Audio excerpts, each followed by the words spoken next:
Welcome back. A remarkable series in the Los Angeles Times today regarding the homeless crisis in a way we have never seen it before. Frankly, it's regarding those who are trying to get off the street, have found some success, but struggle to stay off the street. Thomas Curwen is the Los Angeles Times staff writer. He's a finalist for the Pulitzer Prize. He actually has a Pulitzer Prize with the LA Times. Francine Orr is the photographer who chronicled this story with some remarkable pictures. Again, it's in today's paper. It's also on the website. Thomas, first of all, what was the point of this series? Well, in 2018, we discovered that county and city agencies were trying to move encampments off the streets into housing. And we thought this would be a great opportunity to follow a group of people from the sidewalks into their apartments and see how difficult it is to get people off the street.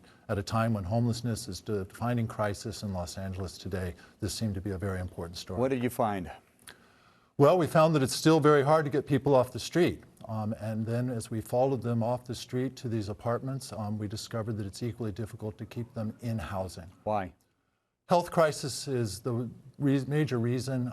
We often think that homelessness is the lack of housing, but homelessness is really a larger crisis at play in our society that touches upon mental illness, drug addiction, and just a reason for living, which some of these people are struggling to find. So all the problems on the street were visited upon them in the apartment, in many respects. It becomes more intense once you get into the apartments, because on the street you're focused on all the action, all the activity, all the drama of the street.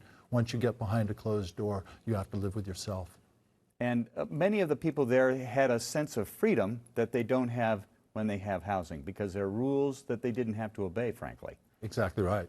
That's one of the challenges, is that they suddenly have to adapt to somebody else's way of living and other people telling them how to live, and that's a challenge for them.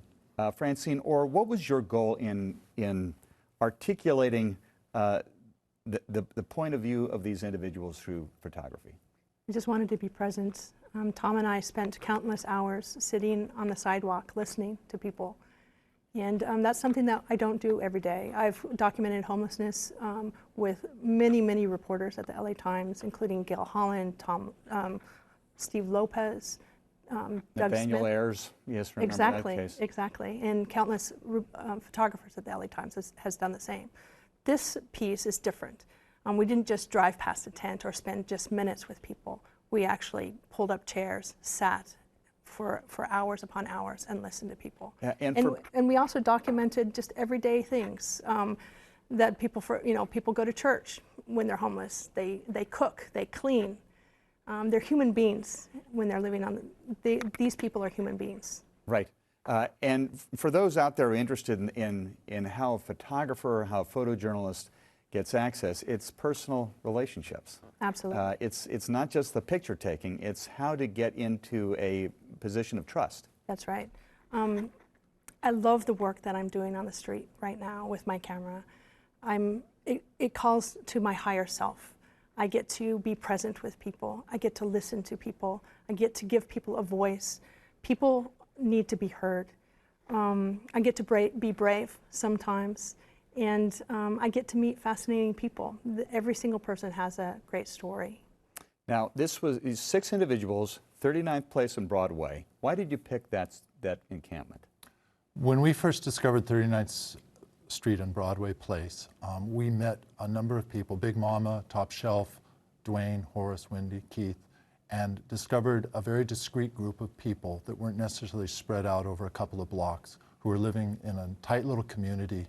And most importantly, they agreed to let us tell their story.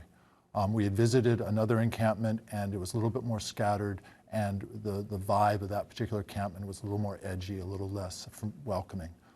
Big Mama and Top Shelf were so kind and so generous, as were our neighbors, in letting us be a part of their lives and wanting to have their story be told. Right, but you make the point in one of the pieces that driving through Skid Row, 39th place in Broadway was almost suburban in how tidy it was. Yes. And they were welcoming. Yes. Now, one would argue, is there not an inherent bias in that? That you have talked to people who are predisposed to seeking help and getting help and being thankful for the help, and you weren't actually exposed to the people in the homeless community, of which there are many, who have a much different story to tell and you don't hear it because they won't tell it to you. No, that's a very good question, a very good point. But I think it's important for everybody to recognize that homelessness is not a monoculture.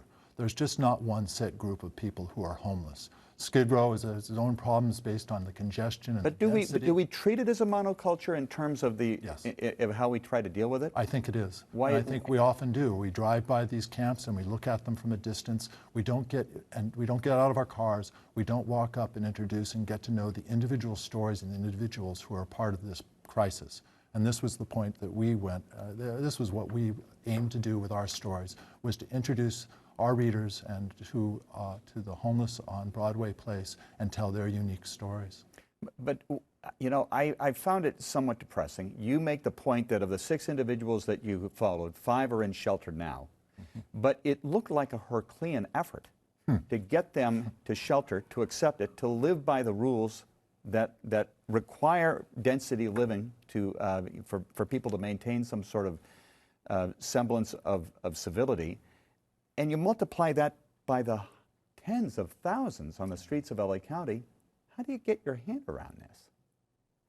That's a very good point. And I guess, fortunately, from our position, we don't have to. That'll be for the politicians and the policymakers. It is a depressing story. I won't dispute that. It's a really hard story. But I'd also ask people to recognize that it's a story of triumph, that the people that we've followed managed to get off the street and into apartments. They changed their life and their lives, and they're in the process of changing those lives. I think that's a very brave and very courageous thing to do that I don't think most people are being asked to do nowadays or are capable of doing. But these individuals did put away an old lifestyle, old habits and old behaviors to try to become a part of our society in a functioning and responsible way. I admire that a great deal. And Francine, finally, what do you hope people get out of this? Your pictures and his prose. There's hope. There are people on this, the outreach workers are working incredibly hard. Journalists care. The voters of Los Angeles care. Thomas Curwen and Francine Orr, the Los Angeles Times. Excellent piece again in today's edition. It's also online, The Street Within. Thank you very much for joining us. Thank you, Conan. I appreciate it. Up next, one of the reasons for the homeless crisis, the cost of real estate in Southern California. We talk with a man responsible for assessing how much that's worth. He's the county assessor, Jeffrey Prang, when we return.